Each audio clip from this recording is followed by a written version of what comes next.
Fala, líder! Estamos aqui hoje com a presença ilustre do professor Dick Ara. Isso mesmo, hoje nós vamos falar sobre neurociência aplicado à liderança, mas com um especialista aqui em vendas e marketing e uma carreira fantástica em liderança também.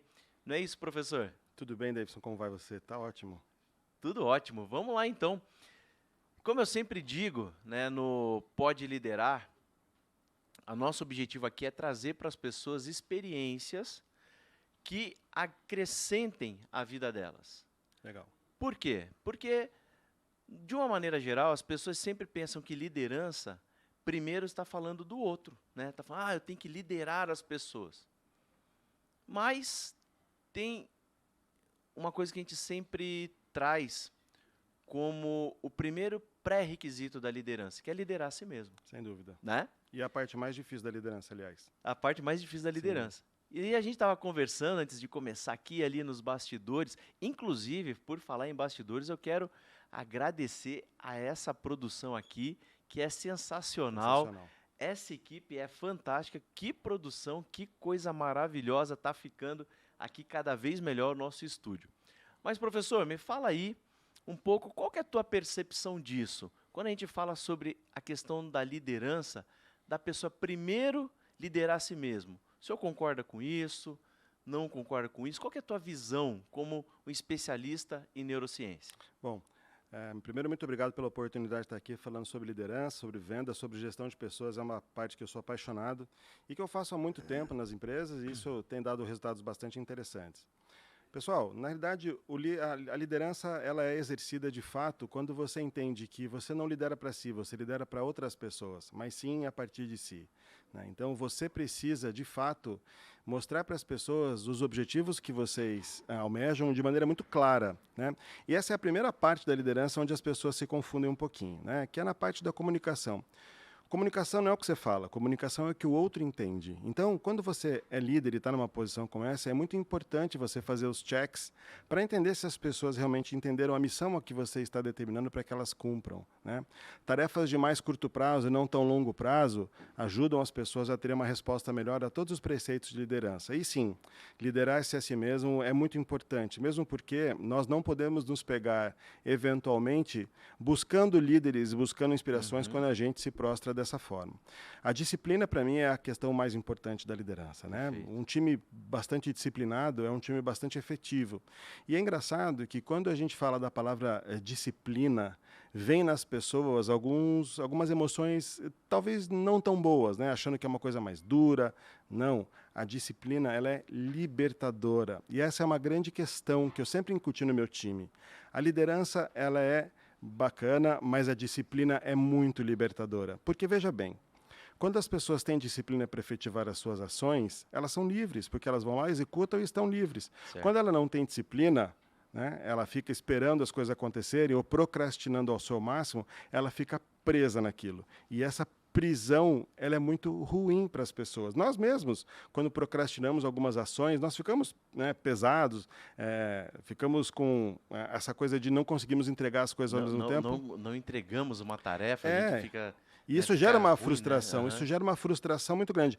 O legal é que a neurociência tem um nome para isso, que é o efeito Zeigarnik, que é o efeito das tarefas não cumpridas. Pegou essa aí, Ju? Zeigarnik, tá vendo? Zeigarnik. Mas a neurociência é legal justamente por causa disso. Nós entendemos os fenômenos psicossociais, entendemos os fenômenos emocionais que compreendem as pessoas e a partir desse conhecimento a gente consegue ajudá-las a ter realmente uma efetivação melhor do seu trabalho. E essa é uma coisa importante. Sim. Quando eu falo, por exemplo, a gente oferecer tarefas de mais curto prazo para que sejam entregues, você mitiga um pouco a questão desse efeito Zeigarnik, que é o efeito das tarefas não cumpridas. O nosso cérebro lida muito mal com tarefas não cumpridas. Ele fica te lembrando daquilo toda hora, e toda hora, e toda hora, e toda hora. Isso gera uma ansiedade, que é uma ânsia daquilo que virá pela frente, né? E isso tira as pessoas do seu senso comum, e aí eu não consigo obter das pessoas o melhor que eu poderia quando elas tivessem, como se elas estivessem um pouco mais tranquilas. Legal. Importante, você que está assistindo e que já nos acompanha no Pode Liderar, que você, quando estiver assistindo aí, pega um papel, pega uma caneta, aproveita esse tempo e coloca aí os conselhos. Eu não vou nem falar dica, porque tem estudo, tem fundamento, e Tudo. dica parece que a gente não está valorizando aquilo que está sendo dito. É um conselho que está dando assim para quem quer atingir resultados, né? Para quem quer liderar a si mesmo. Legal isso que você falou da disciplina. Porque é uma coisa que pega muito a gente, né? Na liderança, né? As pessoas, de uma maneira geral, os obstáculos, né, da liderança, né? A falta da disciplina. Sim. Aí vem com isso também a procrastinação. Sem dúvida. E que é natural. Né? A procrastinação ela é um efeito natural. Né? O nosso cérebro, é por isso que eu uso essa camiseta, né? Tem que ser fácil fazer negócio com vocês. Por que tem que ser fácil? Né? Porque boa, realmente tem que ser fácil. Uma vez que todo o processo fica muito difícil. E eu, assim, turma, eu liderei times de vendas de alta performance durante muitos anos. Né? Nós tiramos negócios aí com um valuation de 3 milhões para 25 milhões de dólares rapidamente, né? E conseguimos resultados bastante substanciais praticando exatamente essa frase. Veja... Qual é a frase aí, professor? Essa aqui, ó. Tem que ser fácil fazer negócio com você. Essa é a melhor frase. Não é porque eu inventei essa frase, mas é a melhor técnica de vendas que eu conheço na minha vida, é essa aqui. É uma brincadeira, claro, mas é realmente muito efetiva. Porque é a primeira vez que, de fato, nós temos ciência do nosso lado enquanto pessoas que trabalham na área comercial e na área de marketing, né? A gente entendendo como o sistema cerebral, como todo o sistema das pessoas funciona, nós podemos interferir nesses processos para ajudar as pessoas, de fato, a terem melhores resultados. Então, veja que interessante, né? O pessoal superestima a tal da motivação. Né? Todo mundo fala que vendedor tem que ser motivado.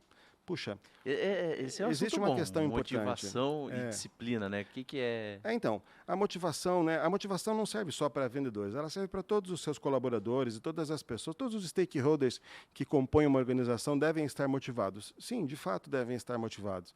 Mas até que ponto nós, enquanto líderes, controlamos e coordenamos essa motivação das pessoas? Será que é dinheiro? Puxa, vamos lá. Então, vamos pensar que você aí que está do outro lado, está ouvindo a gente conversar aqui, vamos pensar que você ganha, a partir do mês que vem, você vai ganhar R$1.000 a mais. Para falar um número que não é muito desinteressante para ninguém e também não é um número muito inalcançável. R$1.000, né? É um bom dinheiro, R$1.000, certo? Sim, opa. Bom, vamos lá. Então, estudos dizem, segundo a Associação Brasileira de Recursos Humanos, que em até 3 meses esses R$1.000 incorpora-se no seu orçamento. E você deixa de percebê-lo como uma vantagem financeira. Olha aí. Então você vê, né? Dinheiro é importante, mas não é de fato o que mais motiva as pessoas. O professor Herzberg, né, que fala muito sobre motivação, ele fala das motivações intrínsecas e das extrínsecas.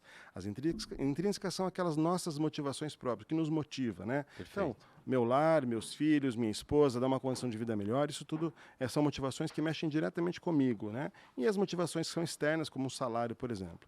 Só para vocês terem uma ideia de como a liderança é fundamental nas organizações, mais do que qualquer outra coisa nesse aspecto, turma, só para vocês terem uma ideia, a grande questão da retenção de bons talentos numa organização, de novo... Que é um desafio, né? Segundo os dados, é o grande desafio dos times de alta performance. Atrair e reter, né? É porque as pessoas de alta performance, elas são solicitadas intercompany, né? Ou seja, se você tem um bom desenvolvimento numa empresa, você é visado e as pessoas vão chamar você para isso. E como é que o teu líder mantém você dentro desse time de alta performance para evitar que você migre ou que você mude? Turma, um bom ambiente de trabalho é o maior fator de retenção corporativa. E veja, um bom ambiente de trabalho é responsabilidade de quem gerar? O líder. O líder, né? Então, a gente tem uma professora que eu adoro, que eu sigo assim muito, que é a professora Aline Dota, recomendo todos aí que sigam. Ela fala sobre neuroliderança com uma precisão assim, cirúrgica. E a gente estuda o sistema do cérebro humano, né? Então nós temos 3 partes, a gente fala didaticamente, obviamente tudo funciona igual, mas existe uma parte do cérebro que são as amígdalas, né? As amígdalas são áreas que são ativadas quando a gente entra num processo de estresse muito profundo. O estresse, ele não é ruim, ele é bom, né? O estresse é que nos fez sair da caverna há 180 mil anos atrás e nos evoluiu como sociedade. Mas, quando você superestimula essa área do cérebro, você liga o que a gente chama de botão de pânico. Então, vamos imaginar, por exemplo, que você é um executivo de uma empresa, né, e você tem uma meta para cumprir. Certo. E chega muito próximo do final do período que você deveria estar cumprindo essa meta e você ainda não a cumpriu. Vou falar de um executivo de vendas, por exemplo, só para participar um pouquinho mais do meu universo. Se chega no dia 20, esse cara não cumpriu a meta dele e ele fica apavorado porque o chefe, o líder, né, faz uma pressão, porque daí não é líder, é chefe, né, faz uma pressão absurda. você entra no estresse. Porque eu não sei se aconteceu com vocês já, pessoal, mas eu já fui demitido de uma empresa. Você já foi demitido de alguma empresa, Já David? também. Putz, e quando a gente é Eu demitido... contei minha história aqui, eu fui demitido Ah, com requintes de crueldade. E normalmente. ainda, e ainda 30 dias antes de eu casar. Ave Maria. Foi legal, Eu foi fui bacana. 30 dias depois que eu comprei minha casa. Com 30 anos de financiamento para pagar. Tamo junto. Beleza. Mas a gente vai levando a vida e a vida. Por isso que eu falo, requintes de crueldade. É isso aí, meu. Vambora. Sem paixões, né? Mas, enfim. Então, o que acontece? O líder, o chefe, ele vai começar a fazer uma pressão para que esse executivo bata as suas metas. Como se dependesse somente de um executivo, né? Nós vamos falar disso um pouquinho mais para frente. Mas vamos lá. Quando você é demitido de uma organização, qual é a primeira coisa que vem à sua cabeça? É que você vai morrer de fome. Todo mundo que já foi demitido fala, eu vou morrer de fome. Eu não sei como é que eu vou pagar minhas contas. Você entra Filhos, escola. Você entra né? numa spin de tudo ruim vai começar a acontecer na sua Agora é vida. interessante você falando aí que me vem aqui assim que a gente volta para as necessidades. Primeiro gatilho são das necessidades básicas, Sem né? dúvida, Que a gente volta, né? Tipo, porque minha o cérebro, casa, o né? cérebro é exatamente isso. O cérebro tem duas funções básicas. Líder, saiba disso definitivamente.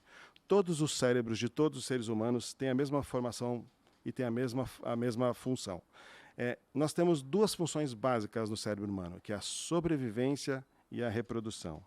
A reprodução não é só o tchuk-tchuk lá, é também, mas é o fato de você ser aceito socialmente. Então, um líder sábio entende que esse senso de pertencimento de grupo é maravilhoso.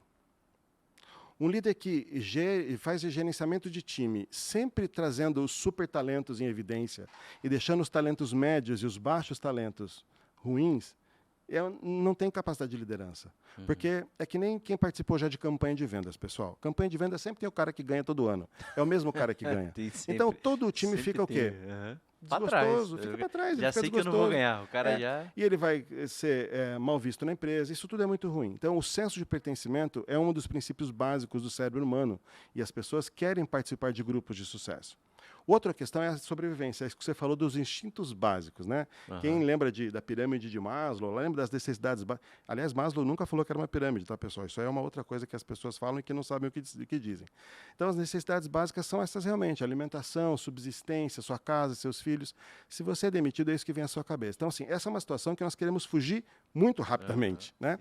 Então, se você tem a pretensão de ser demitido porque você não bateu sua meta, você entra em pânico.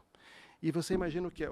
Você imagina o que é, então, uma pessoa entrando em pânico e querendo fazer melhores negócios e trazer resultado para a empresa. Ele vai dar desconto que não devia ter dado, ele vai falar que entrega num prazo que realmente não é consigo entregar, tudo para tentar trazer... Ou seja, você está com um louco na rua querendo trazer resultado para você. E porque ele está fazendo de tudo para pertencer. E aí e para sobreviver. E para sobreviver, daí vai pro Vale Tudo, né? Ele vai para o Vale Tudo e nunca é bom isso, né? Então, claro, qual é a função de um líder de vendas, Davidson? Essa é uma grande pergunta, né? Qual é a função de um gerente de vendas, de um diretor de vendas? Claro, são muitas atividades, mas qual é a função básica? A função básica de um excelente líder, um excelente profissional na área de vendas e de marketing, é definir bem as metas com o seu grupo e fazer de tudo para que aquele grupo as atenda. Então, veja, preço é uma ferramenta, né, na mão do grupo e não ser alguém mais uma pessoa cobrando a meta, né? É ser um facilitador mais do que tudo. Eu concordo. É ser um facilitador. Eu sempre falo isso para minha equipe, para as pessoas que trabalham comigo, eu falo, eu tô aqui para facilitar. A minha experiência é para servi-los. A minha experiência é para que vocês usem para facilitar a vida de vocês, mas vocês têm que contar comigo. É ser um líder servidor, aqui, né? Quem está na frente são vocês. Eu tenho que facilitar o negócio. Você vê, o maior de todos os nossos líderes foi um servidor, né? Sim. Então eu trago isso, eu tenho uma inclinação cristã, eu sou cristão, então eu sempre olho para assim, cara, puxa, sofreu-se tanto para conseguir alguma coisa, como é que ele agia frente às adversidades que foram várias, né? Sim. Sempre servindo, sempre se colocando à disposição das pessoas e sempre oferecendo para elas o seu melhor, né? Ele ajudava as pessoas. Teve, evidentemente, casos em que as pessoas vinham pedir um milagre e ele falava assim, mas você não precisa desse milagre, você pode resolver isso sozinho. Então, ou seja, ela ajudava as pessoas, inclusive, a crescerem e a ascenderem na sua carreira, que é um papel de um líder também. Então, é muito importante que quando você fala de senso de pertencimento, uma coisa que é polêmica, que eu sempre falo, eu não pago comissão para vendedor. Ah, é? Aí, ó, essa reação que o Davidson teve era prevista. É. Ele paga comissão para vendedor. Exatamente. Eu não pago comissão para vendedor. E os meus times sempre performaram melhor do que os outros times das divisões às quais eu cabia. E eu explico isso para vocês. Veja, quando você recebe comissão no final de um período comercial, você vai fazer de tudo para que aquela comissão seja a maior possível, certo? Uhum. O seu foco está em você, está nos seus clientes ou está na sua empresa?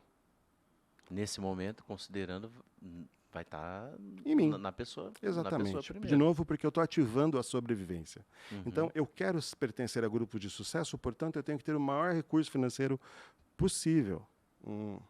Você lembra que eu falei para vocês que quem perdia o emprego tinha medo de morrer de fome? Eu perdi o emprego, ele também. Nenhum de nós dois. Aliás, tem uns que comeram mais que outros, né, como vocês podem ver aqui.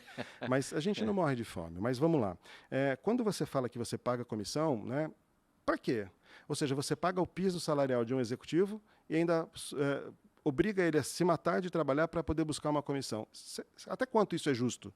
Por que o cara do financeiro, do RH, por que o cara do planejamento estratégico, por que o cara da produção, por que o cara do supply, por que esses caras não têm comissão? Isso aí vai dar pano para manga. Não é pano para aí manga. ou não, vamos continuar. Não é pano para manga, eu vou explicar por quê. Vamos continuar, não, continuar. O eu vou pessoal aqui explicar está dizendo para continuar. Eu vou explicar por quê e por que isso tem a ver com liderança. De fato, isso tem a ver com liderança porque quando um líder olha para si e ele quer pagar comissão para obter o melhor resultado para a empresa, ele está trabalhando uma questão de seu ego próprio. E esse é um problema dos líderes, o ego. Quando você pensa no seu time como parte de um todo, e você faz parte desse todo, aí você é um líder de fato. Você é um líder skin the game. Você está no game, você está no jogo, você entende as dores dos caras. Se você tem um executivo de vendas que não consegue cumprir uma meta de vendas, você tem que se aproximar dessa pessoa, não se afastar e cobrá-la. Vai para dentro, entra no jogo, de fato. Põe o pé na terra, suja a mão de graxa. E é isso que falta para os líderes de verdade. Essa coisa mais gutural e mais, pessoal, mais humana. Não é mais B2B nem B2C, é human to human. E é por isso que eu olho no seu olho quando eu falo dessa forma. Eu não estou olhando para o David, estou olhando para você, porque é um ser humano e nós precisamos respeitar as pessoas dessa forma. Quando o teu liderado olha para você e vê, por exemplo, vou contar um caso real meu. Quando eu assumi a gestão de um time de vendas, eram 614 vendedores que eu gerenciava. Isso não é um inferno, mas é quase ali a porta de entrada. Pelo amor de Deus. 614. No Brasil, da América Latina inteira, era do México até o Uruguai. Mas vamos lá. O que acontece? Tinha um vendedor na Bahia que atendia um cliente nosso que estava a 450 quilômetros de Salvador. O que acontece? O gerente que ia antes de mim, ele ia até Salvador. Ele almoçava em restaurante legal, ficava em hotel bacana, mas ele nunca foi até o cliente a 450 quilômetros do interior da Bahia. Cara, só para você ter uma ideia, o ar-condicionado do carro no top ainda era calor dentro do carro. É realmente sacrificante. Quando eu fui até Salvador, fiz as visitas com ele lá naquela cidade, eu falei, e amanhã nós vamos para onde? Amanhã eu vou para lá. Eu falei, como assim você vai? Não, vamos junto. Não, mas você vai comigo? Eu falei, ué, claro, nós não estamos visitando o cliente juntos? Ele falou, cara, mas são 450 quilômetros de ida e de volta. É um calor. Turma, sabe quando você para naqueles postos de gasolina que a única coisa que você consegue comer é um pacote de Ruffles e uma Coca-Cola, porque o resto não dá para comer? Uhum. Era mais ou menos nesse nível. E eu estava junto com o cara. E fazer ele foi... de conta que se alimentou, na verdade. Né? E a gente foi e voltou no mesmo dia, porque nós tínhamos visita no outro dia. Então você imagina, são 900 quilômetros de ida e volta, mais a visita num cliente num calor absurdo. Quando eu voltei, eu não falei nada. Para mim é normal isso. Ele falou para todos os outros vendedores assim, cara, vocês não acreditam que o de cara foi comigo até lá? Foi a primeira vez que um gerente foi com ele até lá. E ele se sentiu surpreendido e prestigiado, porque eu estava junto com ele em toda essa dificuldade. Cara, pensa comigo, como é que eu vou cobrar de um cara 3 visitas por dia, para gerentes que cobram esse tipo de KPI aí absurdo, quando ele tem que andar 900 quilômetros para ir e voltar e ainda fazer uma visita no interior? Vocês pensam que a estrada é uma via de 3 pistas para ir, 3 para voltar, turma? Não é, não. Mas então, o risco, né, todo do cara, todo o risco e tudo isso. Estresse, e olha como é importante isso que você falou, porque você é um líder sensível. Quando você está no skin the game, você está sujando a bota, você está entrando com o cara, você está indo junto, ele sabe que pode contar com você.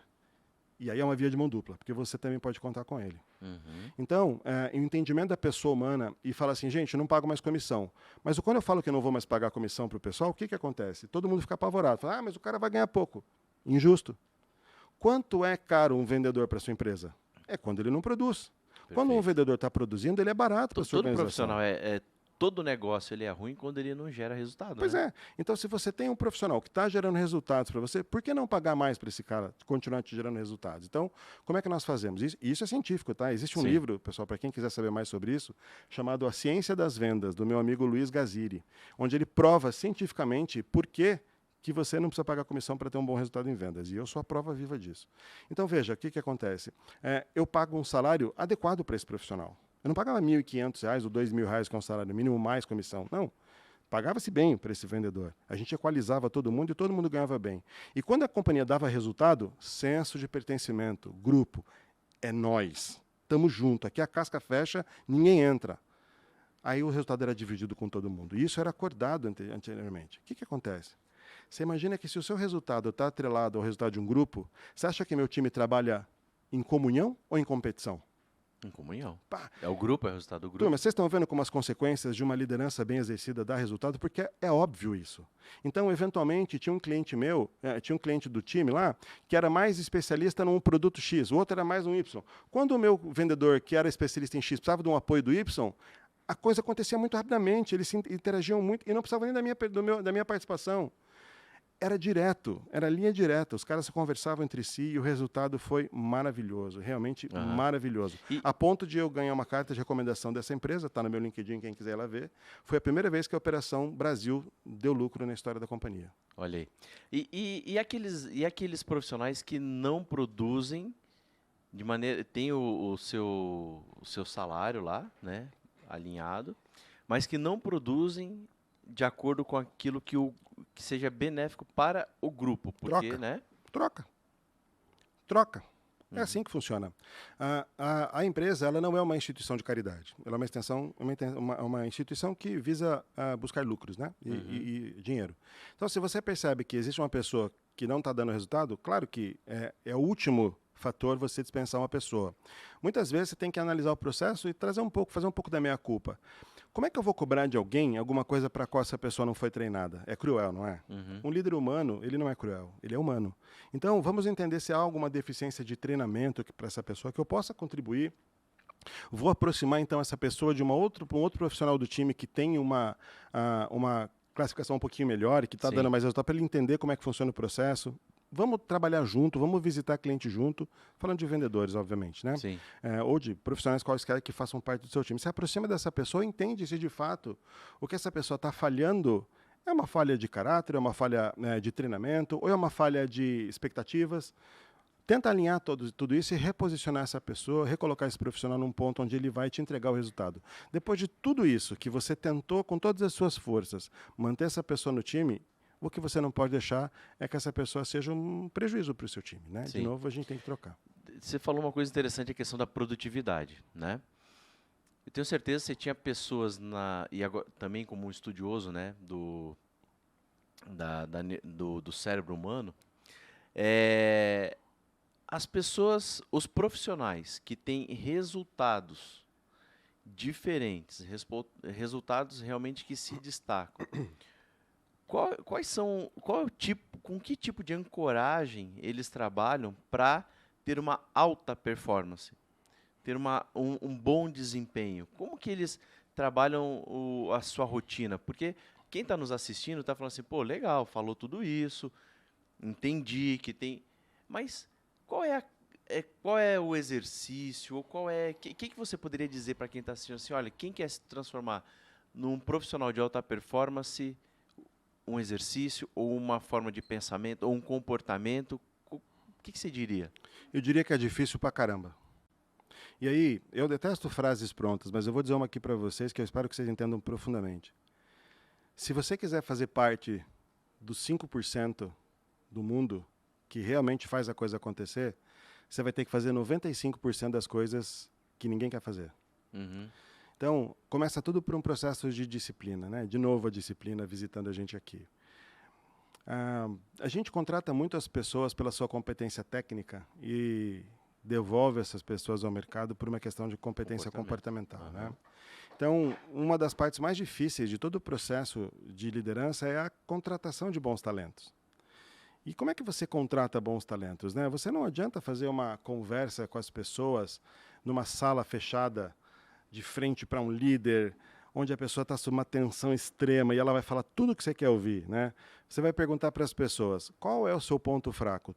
90% delas vai dizer, eu sou uma pessoa muito ansiosa e perfeccionista. Ela já quer dar para você uma resposta para te agradar. Então, assim, se eu sei qual vai ser a resposta das pessoas, por que eu pergunto? Porque é padrão. Ou seja, de novo, eu estou tentando encontrar um padrão para as coisas e as pessoas não são padronizadas, as pessoas têm vontades diferentes. Então, veja, Eu marco entrevista As com essas... pessoas não são padronizadas, mas aqueles que estão dispostos a vencer, eles têm alguns comportamentos padrão? Principalmente a disciplina. Então, veja, se eu quando marco uma entrevista com uma pessoa que eu quero contratar, então eu estou com uma vaga aberta para um executivo lá para trabalhar em Santa Catarina agora, né? Eu não vou convidar essa pessoa para conversar comigo online, no escritório. Não, eu vou marcar num restaurante na cidade. Aham. Eu já começo avaliando, primeira coisa, se essa pessoa chega no horário.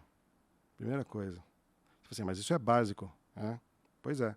Vendedor que não chega no horário não serve nem para ser vendedorzinho de loja. Nada, zero. O cara tem que chegar qualquer coisa, antes. né? Aham. O cliente sempre vem em primeiro lugar e você tem que chegar antes. Veja, quando você chega antes numa entrevista de emprego, quando você chega antes numa visita comercial e você avisa o seu cliente que já cheguei, estou te aguardando, você gera com o seu cliente uma dívida emocional. Pelo fato de você ter chegado antes na visita, você já gera uma dívida emocional com o seu. Puxa, o cara já chegou, eu não posso me atrasar.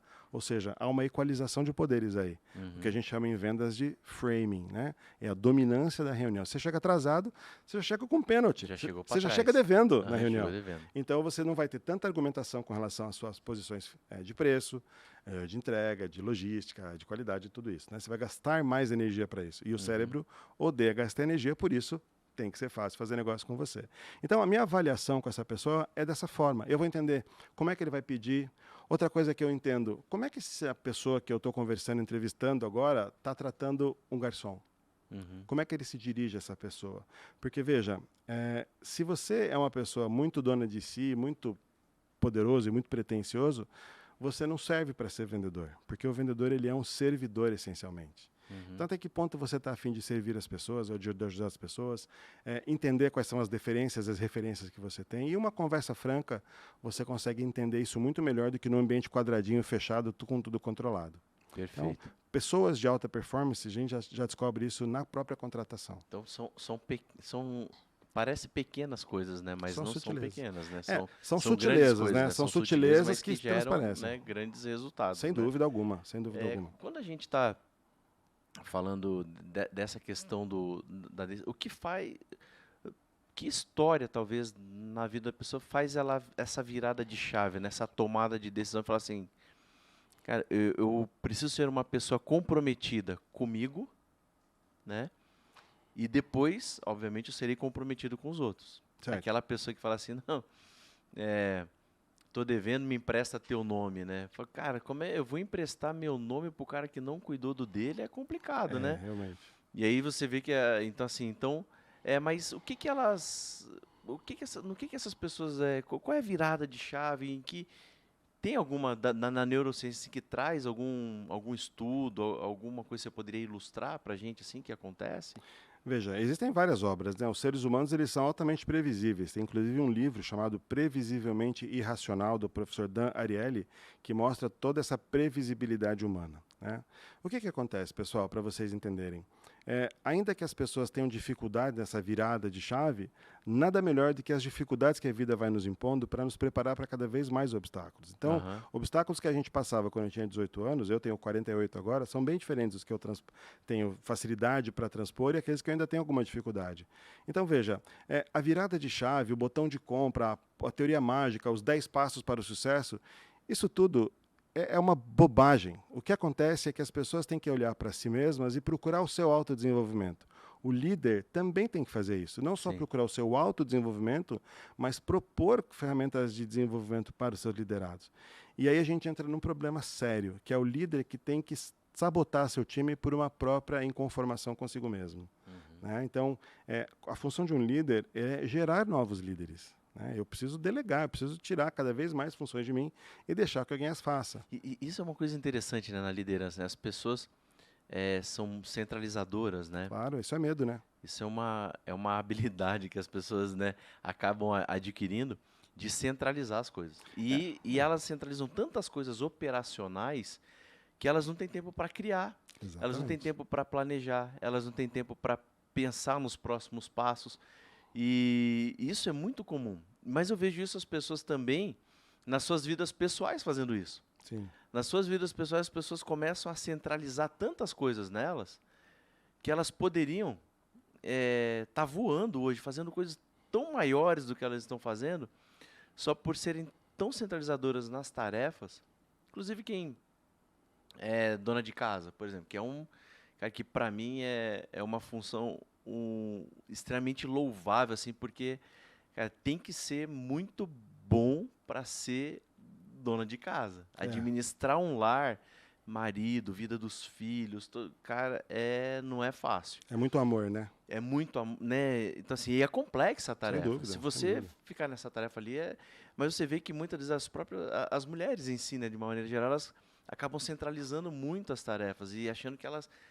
E aí você vê como é importante, né, essa questão de perceber um pouco sobre coisas que poderia delegar, coisas que poderia delegar, inclusive para o marido, né? Sem dúvida. O Mas aí marido tem que ter essa percepção também de contribuir em casa, né? Sim. Então, assim, para ver assim, poxa, todos trabalham, né? Tem aquela coisa assim que o marido e a esposa trabalham fora de casa e quando chega em casa, a tarefa do lar é só dela, Sim. né?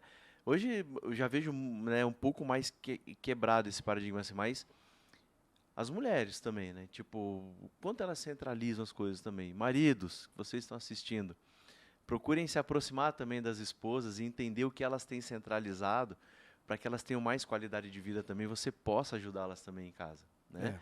Eu entro muito nesses assuntos assim, a gente vai permeando, professor, porque a gente traz aqui experiências nossas, mas o propósito do Pode Liderar é as pessoas entenderem que elas precisam primeiro liderar suas próprias vidas. Ah, sem dúvida. Antes de você ajudar alguém, você primeiro precisa ajudar você. Como que eu vou ajudar alguém se eu não consigo ajudar a mim mesmo? Né? Essa questão da delegação, né, ela é parte de um pressuposto de medo. Né? As pessoas têm medo. Nós somos, a nossa espécie, né, o Homo sapiens sapiens, que é a subespécie do Homo sapiens, nós temos 180 mil anos e nós éramos exatamente como somos agora. Então você aí na sua casa, ouvindo a gente conversar, há 180 mil anos a gente era muito parecido com o que é hoje. Então nós temos o mesmo cérebro falando morfologicamente e fisiologicamente. A forminha, né, o jeitinho do seu cérebro aí e a função dele continua sendo a mesma. Só que você imagina 180 mil anos atrás, a tua função era caçar e coletar. Sim. Hoje mudou, né? Mas ainda assim, perceba como o comportamento é grande, né? Olha só como a influência do meio ela é fundamental e a gente precisa entender isso para não cometer erros. Vamos lá. A agricultura, que foi o grande fator que movimentou a nossa cultura, ela tem 16 mil anos. Certo. Ou seja, por mais de 160 mil anos, nós somos caçadores e coletores. Então, para o homem chegar em casa com a caça em cima do braço, é o máximo do exercício da sua masculinidade. Porque ele saía para caçar e voltava com a caça para a caverna. A mulher, ela saía para fazer pequenas coletas em volta ali da caverna. Então, o homem tem uma compostura física muito maior do que a da mulher, justamente por causa disso, porque biologicamente nós éramos mais exigidos fisicamente do que as mulheres. Sim. Já as mulheres que ficam num ambiente mais escuro têm os seus olhos preparados para ver mais cores do que os homens. O que isso tem a ver com liderança, pessoal? É o entendimento da biologia do comportamento das pessoas. Eu não falo de ismos, eu falo de pessoas, eu falo de comportamento. É por isso que quando você vai ao mercado com a sua esposa, você pode perceber que ela compra muito mais ingredientes e você compra muito mais comida pronta. E é esse o comportamento que nós somos direcionados. E acontece de fato por quê? Porque você é uma má pessoa? Não, é porque você é uma pessoa. Então, por que se você for no mercado durante a tarde... Está programado para aquilo, né? Biologicamente, Davidson. Biologicamente. Ah, mas isso pode mudar? Isso tem mudado. Mas quem é que muda? É a cultura que muda a gente. Porque o sistema aqui continua o mesmo.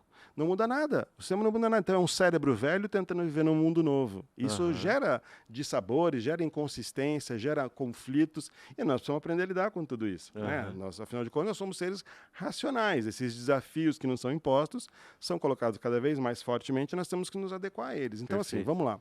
Na questão da liderança exercida praticamente numa empresa também, né?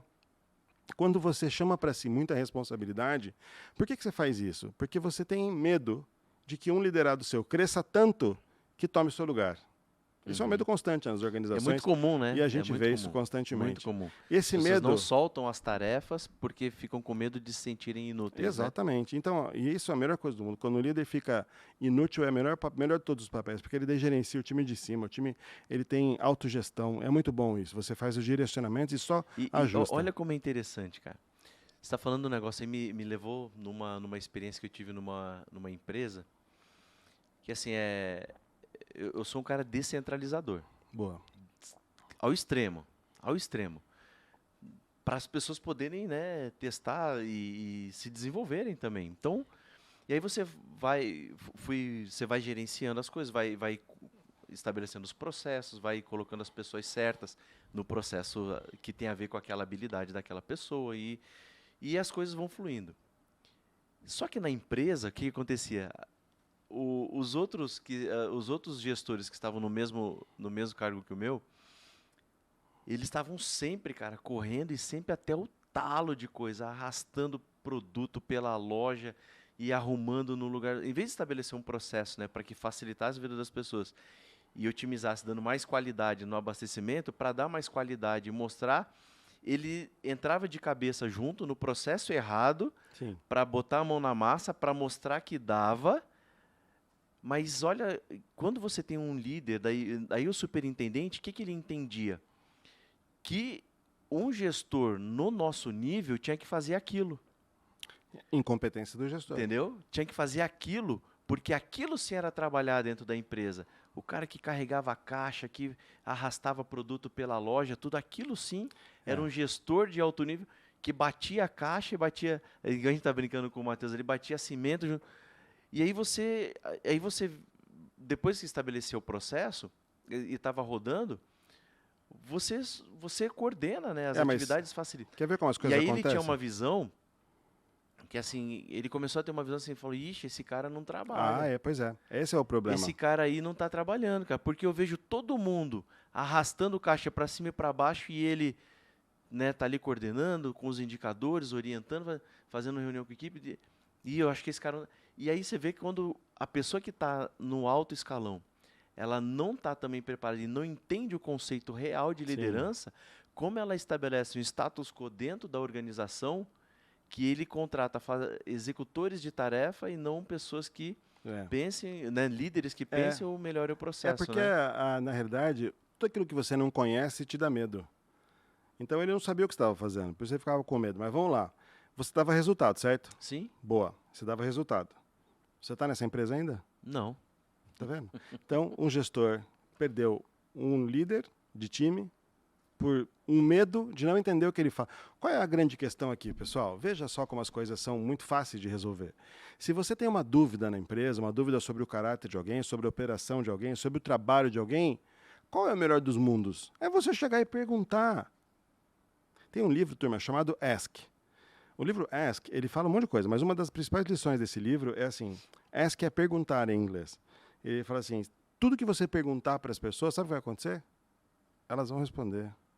O problema é que as pessoas não perguntam mais, elas inferem sobre o seu comportamento no trabalho, sem te perguntar, escuta, você não trabalha, meu? Você fala assim, não, eu trabalho, veja como eu trabalho um pouquinho diferente dessas pessoas. Eu tenho alguns indicadores que me ajudam e quando eu preciso entender que o indicador não está adequado, eu interfiro. Daí eu acho que é interessante eu descer lá para arrastar a caixa. Por enquanto não está sendo, porque o meu time já está se posicionando. Eu dou liberdade para que eles atuem dessa forma. Eu poderia voltar numa pergunta, se o cara perguntar assim, você não trabalha? O que é trabalho para você? Também. É que daí você, aí de novo, né? Aí quando você responde esse tipo de coisa, você vai entrar num processo de enfrentação. Não, você vai entrar num processo de enfrentação. Ele não vai entender isso como algo... Mas aí ele vai se sentir ameaçado. Aí quando a pessoa se sente ameaçada por você, pessoal, quando tem medo envolvido em qualquer relação humana, acontecem 3 coisas absolutamente inexoráveis ao ser humano, que é o medo.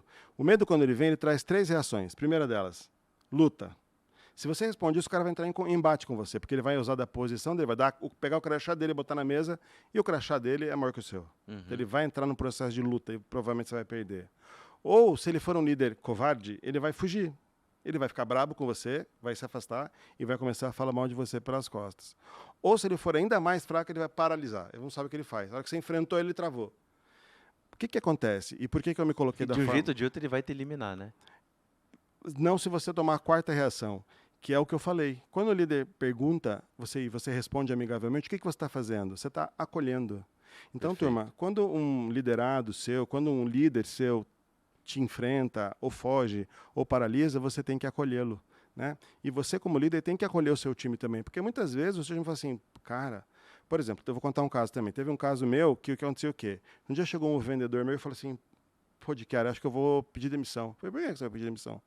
Eu acho que vocês não gostam do meu trabalho. Eu me esforço, faço tudo que eu posso, mas eu acho que vocês não gostam do meu trabalho. Eu falei, por que te fez concluir isso? Eu falei assim, pô, vocês nunca me chamam para uma reunião para saber como é que estão meus números? Falha minha. Eu não entendi que aquele cara precisava de um pouquinho mais de aproximação minha com ele Que a especificamente. forma dele entender reconhecimento era dessa Tem maneira. um livro chamado As 5 Linguagens do Amor, do Chapman. Esse livro é legal para você. Tem várias linguagens. Tem um que gosta de ganhar presente, um que gosta de carinho, um gosta de atenção. Tem várias, são 5 linguagens do amor. E é legal porque o gestor tem até 5 linguagens do amor empresarial agora que ele lançou também. Muito legal. E ele era um cara que precisava de mais atenção. Ele, por exemplo, conversava com ele, você pegava o celular e ficava chateado. Ele era esse tipo de pessoa, né? E a gente precisava, então, eu falei assim, puxa, então eu peço desculpas a você. Seu trabalho é muito bom, mas eu falhei contigo porque eu não estou te dando o apoio que você precisa. Então, assim, ó, a partir de hoje, tudo que você precisar, minha porta está aberta, chega aqui, pode conversar. E eu me comprometo a fazer uma reunião por quinzena, porque ele morava longe, né? Então, uma reunião por quinzena com você para a gente fazer os alinhamentos e você entender. Meu, esse cara dali para diante nunca mais teve problema. Ele continuou com a gente por 6 anos trabalhando, né? E só saiu porque ele foi ocupar uma posição de líder numa outra organização. E não era nem concorrente nosso. Eu tive a sorte de muito poucos dos meus colaboradores que trabalhavam comigo sair para trabalhar em concorrente. Sempre eram para outras empresas de nichos diferentes. Legal, bacana. Entrando um pouco mais nessa questão das vendas aí, que eu vi que a tua experiência É minha verve. Se você olhar de muito- perto aqui da minha veia, você vê a venda passando aqui. É muito legal, muito bacana. A gente falava ali sobre, e eu vou voltar nesse assunto, porque eu te perguntei antes, eu vou voltar nele, a gente falou mais na questão de ancoragem para comportamento, mas na questão de ancoragem para vendas, assim, eu acho que o nosso cérebro está sempre buscando uma referência, né, quando a gente fala em Sempre. ancoragem, né? Ele está sempre buscando o que é bom, o que é ruim, o que dá e o que não dá, baseado sempre numa experiência, correto? Certo.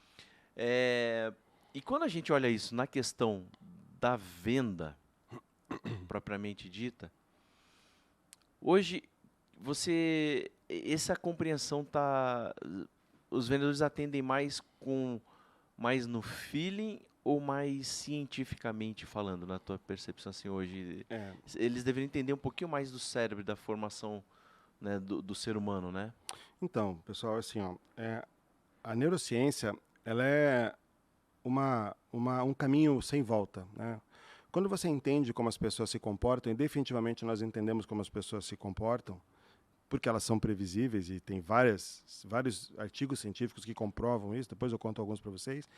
Dá um exemplo aí depois de dou um terminar, dá um exemplo dou um aí de exemplo previsibilidade. Dou um exemplo para vocês agora, olha só que interessante, né? Vou falar um exemplo do livro que eu mencionei para você ficar curioso e buscar esse livro. Colocaram Dá para usar o pessoal da produção aqui Dá também, para usar? tá? Se quiser usar como Não, mas cobaia, beleza, mas pode assim, usar ó, o pessoal, ó o que Matheus, acontece. a Sara ali, ó, o pessoal aí curte. Mas olha só que interessante, né? Eles colocaram um chocolate da marca Lindt, que é um chocolate super premium. Gosto também, né? se quiser me dar de presente, pode Gosto mandar. bastante também, né? Dá Gosto. para ver que eu gosto mais do que ele, inclusive. Lindt a 10 centavos, a 11 centavos de dólar para vender. E um chocolate Hershey, que é um chocolate um pouco mais comum, a 1 centavo de dólar. Beleza? Tá. Qual chocolate as pessoas mais compravam nesse caso? Tá lá, uma banquinha para vender. 11 centavos o Lindt e 1 centavo o Hershey. Qual que as pessoas mais compravam? E eu acredito que o de 1 centavo? As pessoas compravam o Lindt, porque ele é muito melhor e ele é muito barato, 11 centavos. Tá. Né? Beleza. Agora, o que eu vou fazer? Eu vou movimentar o preço. Vou tirar 1 centavo de cada um. O que era 11 virou 10 centavos e o que era 1 centavo virou 0. Tá. Então, eu tenho já para vender. Se você quiser comprar o chocolate Lindt, é 10 centavos. E se você quiser comprar o chocolate Hershey, ele é 0. Qual que as pessoas pegavam mais? Putz, agora você me pegou. O cara. 0. Porque é de graça.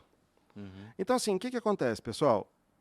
A diferença monetária é a mesma, 10 Se for centavos. ver, é de graça igual, 1 centavo e 0 É que são números assim, números fictícios, mas o número era diferente disso. Mas é número fictício, Não, ou seja, mas que fosse $1, chegou- $10. um chegou a 0 e enfim. outro chegou na mesma. Tá. A diferença monetária dos dois era a mesma. Sim, 10 sim, centavos, 11 sim. para 1 e 10 centavos, 10 para 0. Mudava nada a vida do Só cara. que só o fato de ser gratuito, as pessoas acabavam pegando aquele gratuito mesmo gostando mais do outro. Olha aí.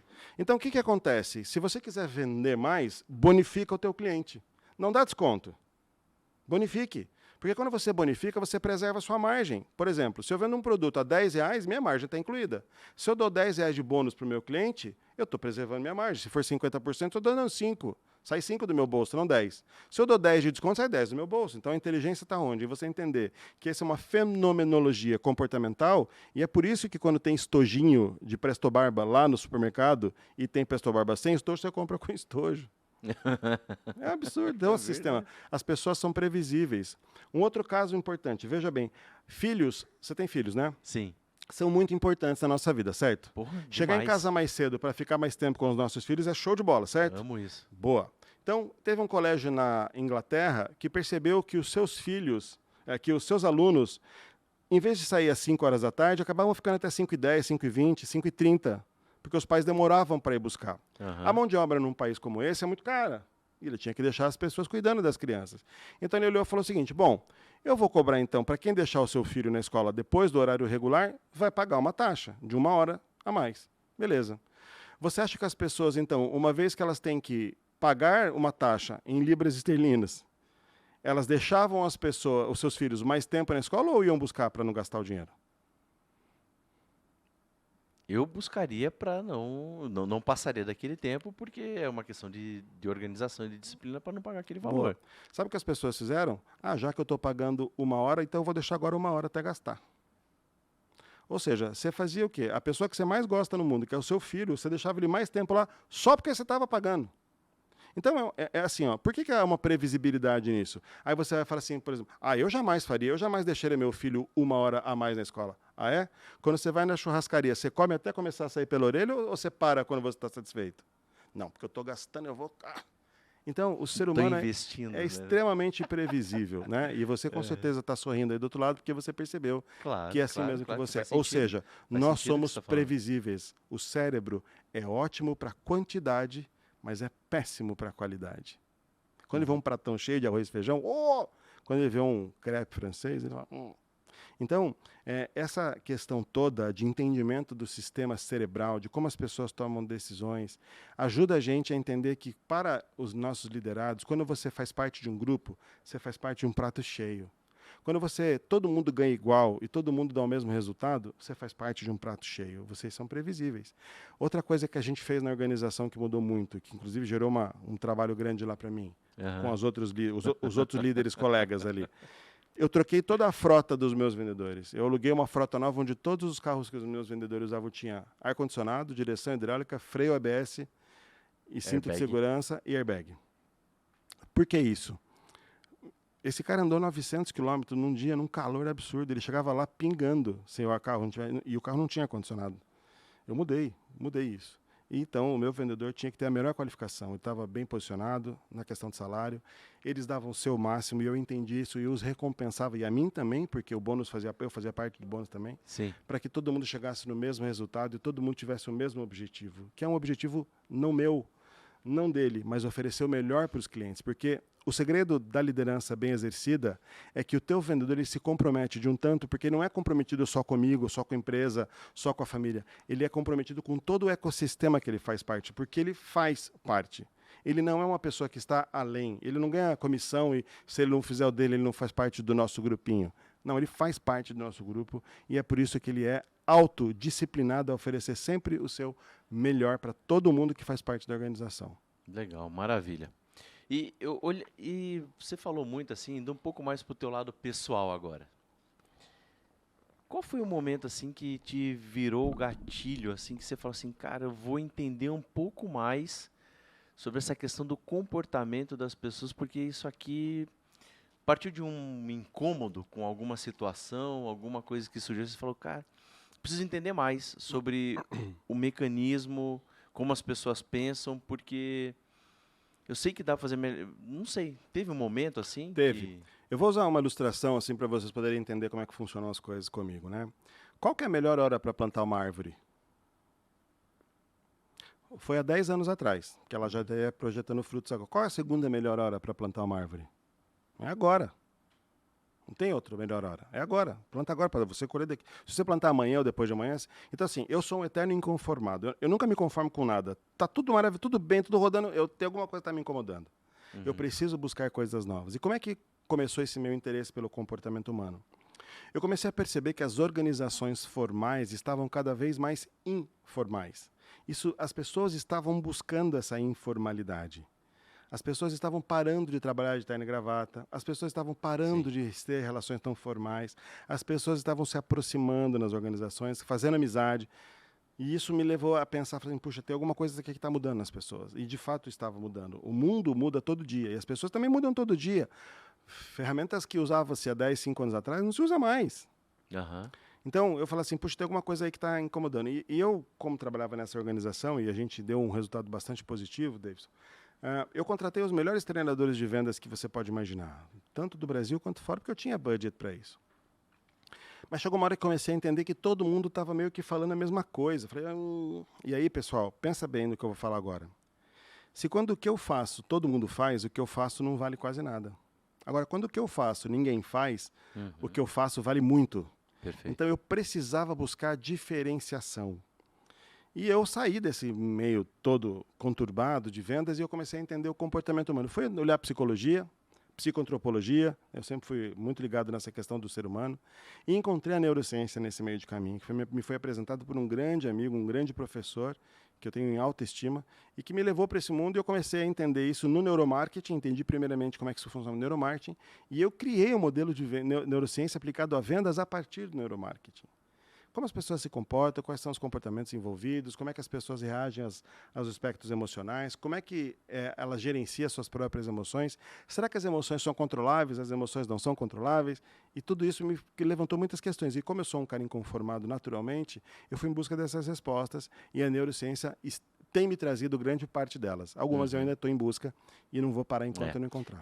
Você sabe que eu comecei também nessa questão do comportamento, assim, que me chamou muita atenção, é que eu comecei a dar treinamento em vendas, e eu comecei a dar treinamento com a metodologia, tudo com a técnica, né, para vender, e eu percebi que alguns tinham performance e outros não, e aquilo me incomodou. Eu falei, cara, a técnica é a mesma.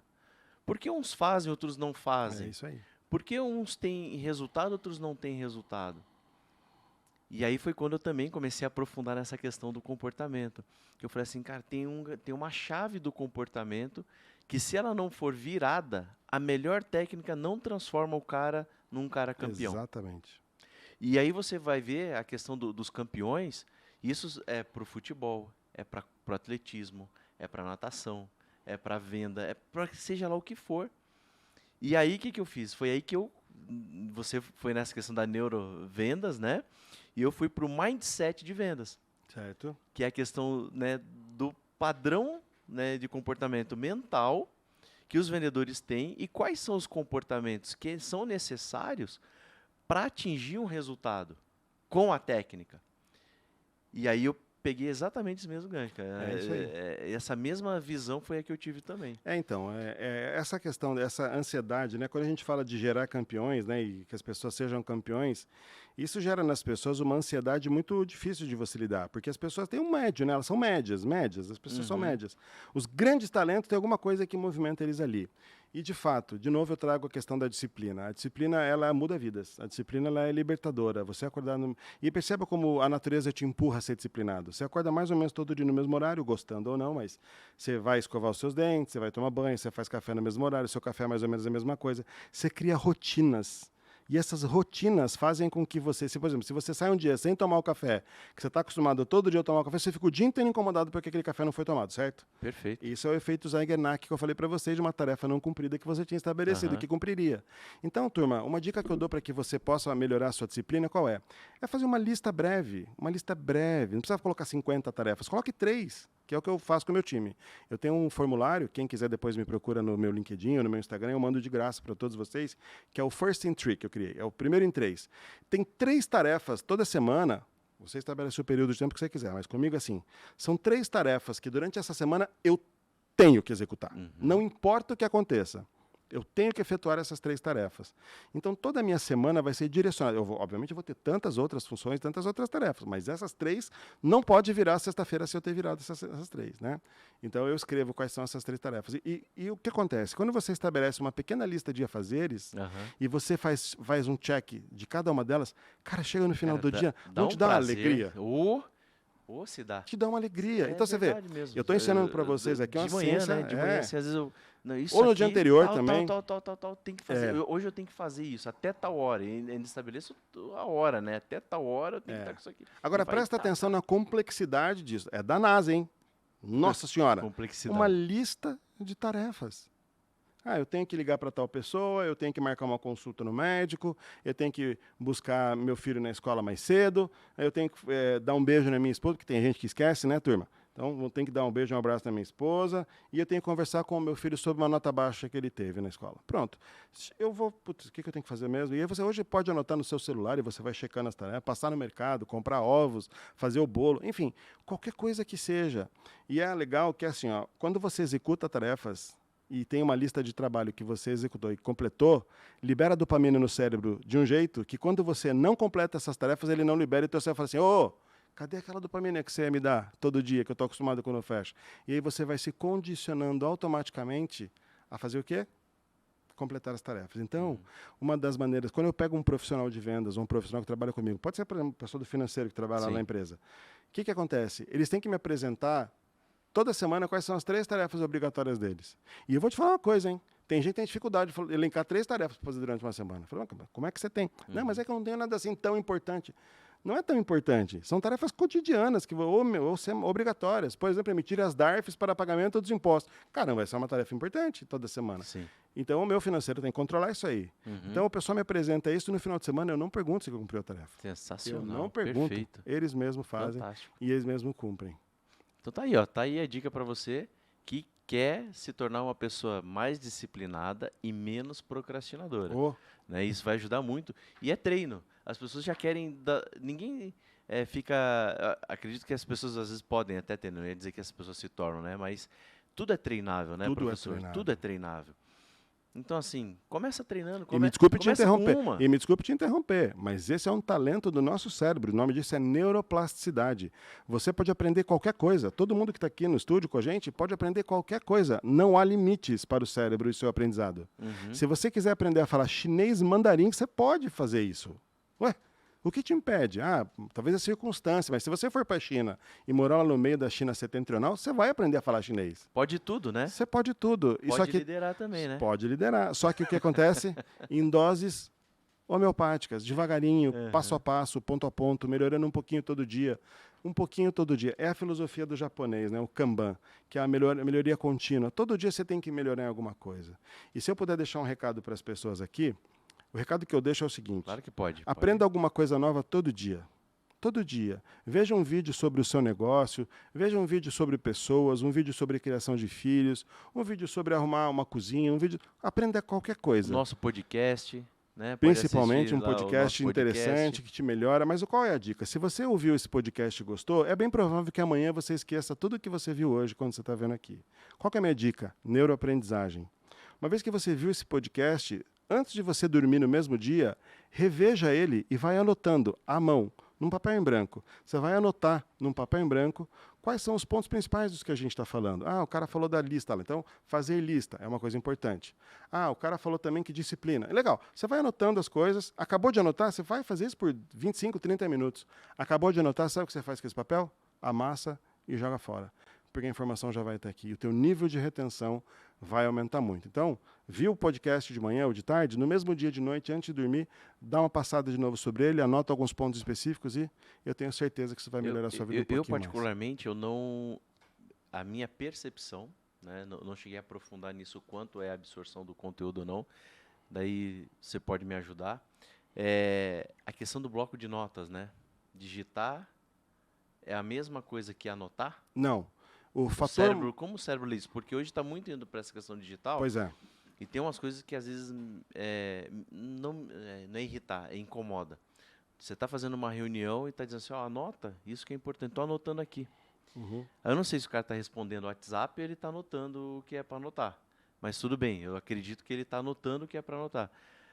Mas muitas das até num treinamento mesmo, eu não acredito que a pessoa vai absorver aquele conteúdo no bloco de notas, entendeu? Porque ele não está fazendo um movimento. Sim. O cérebro não está interpretando, não está mandando a mensagem da escrita. Né? Mandando e recebendo. Porque quando o cérebro... Turma, antigamente, eu não sei se vocês vão lembrar, talvez você lembre, não tinha Google para estudar. Quando você tinha que fazer um trabalho para a Barça. escola, o que você fazia? Barça? Mas você tinha Barça em casa? Não tinha Onde é que você ia? biblioteca? Na biblioteca. Ou na casa do amigo rico. É, que Do é a mesma Matheus, coisa. ia lá no Matheus lá. Eu ia no Rafael. Quando você ia para casa do seu amigo ou ia na biblioteca, o que você levava para fazer o trabalho para a escola? Caderno para anotar. Boa. Então você abria a Barça, ia lá no índice, procurava o assunto, e aí você fazia o quê? Você lia e anotava, lia e anotava, lia e anotava. Copiava pra caramba. Por isso que escrevia um hoje, e a professora escrevia no quadro e você copiava. O fato de você copiar ativa o cérebro córtico-motor, onde você tem toda a parte motora ativada. Você aumenta a amplitude cerebral e você faz com que o cérebro faça vários tipos de conexões, onde ele cria um processo de aprendizado e cria eventualmente até neurogênese. São novos neurônios que você cria por aprendizados novos ou novos caminhos neurais.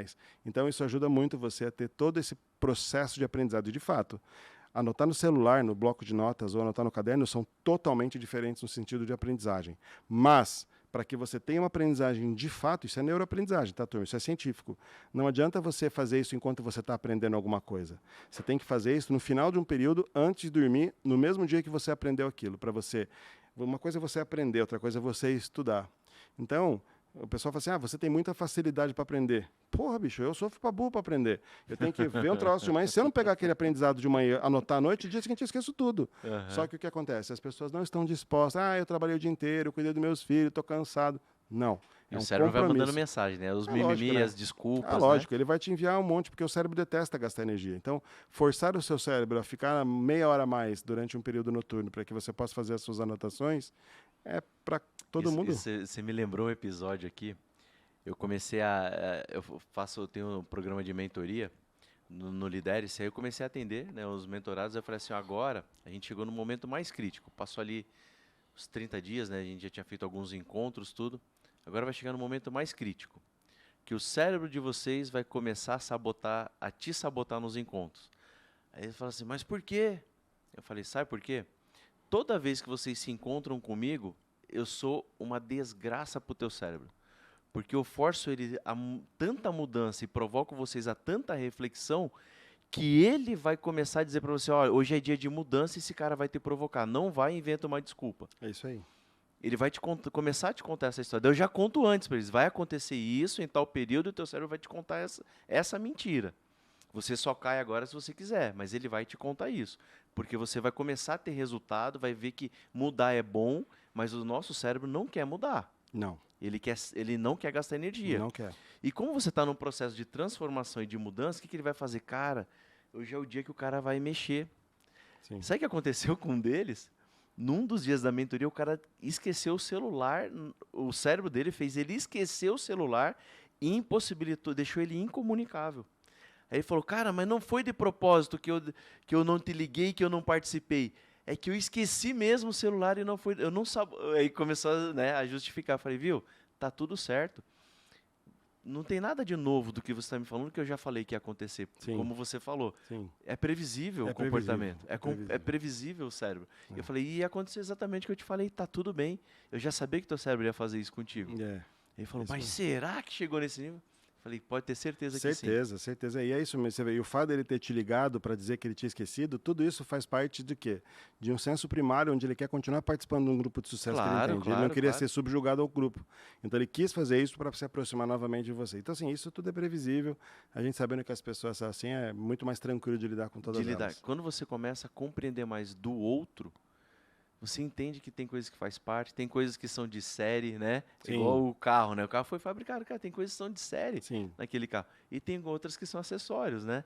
Sim. Mas o ser humano também é assim. Tem coisas que já são natas, né? Já vem com ele. De fato, uma coisa que é bem importante para a gente falar sobre liderança é o ambiente no qual você está inserido, né? Então, quando eu falo que um bom ambiente de trabalho ele é fundamental para que você retenha bons talentos na sua organização, tem um estudo americano que foi feito com 100 presidiários americanos, né? Por quê?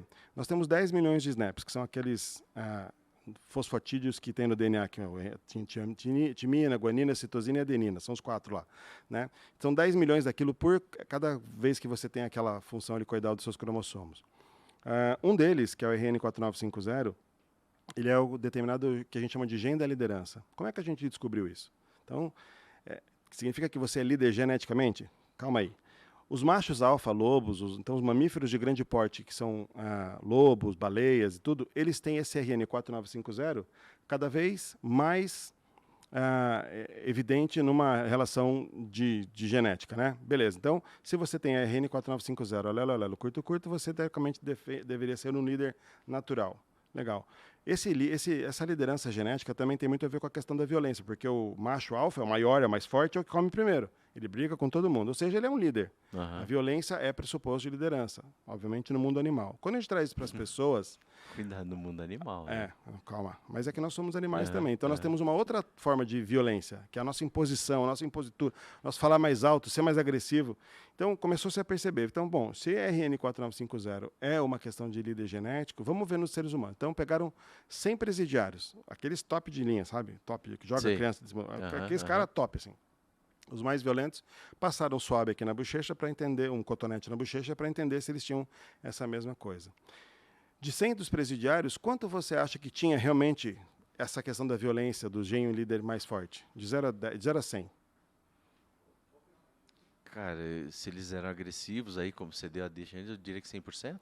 Então, 5% deles tinha. Você fala assim, puxa, então, o que aconteceu? Quando começou a analisar o meio onde essas crianças tinham sido desenvolvidas, era um meio de extrema violência.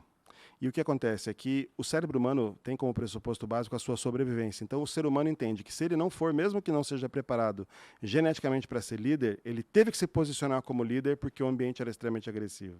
Então, olha que maravilha isso. Como é que a gente entende isso na liderança? Se você promove um ambiente muito terrível, onde as pessoas querem fugir dali, elas nunca vão se tornar líderes. Quando você, ainda que tenha um ambiente de opressão, mas que você é amigável e que você é um líder participativo, humano e faz parte de todo esse preceito de liderança, ali você exerce a liderança e as pessoas também podem errar, podem fazer as coisas e podem crescer na sua carreira sendo cada vez mais líder. Então, a liderança promovida é uma liderança onde o ambiente promove novos líderes. É bem importante que vocês saibam disso para vocês não trazerem muita pressão sobre o seu time sem deixar uma saída de emergência para eventualmente quando eles precisarem. É isso aí.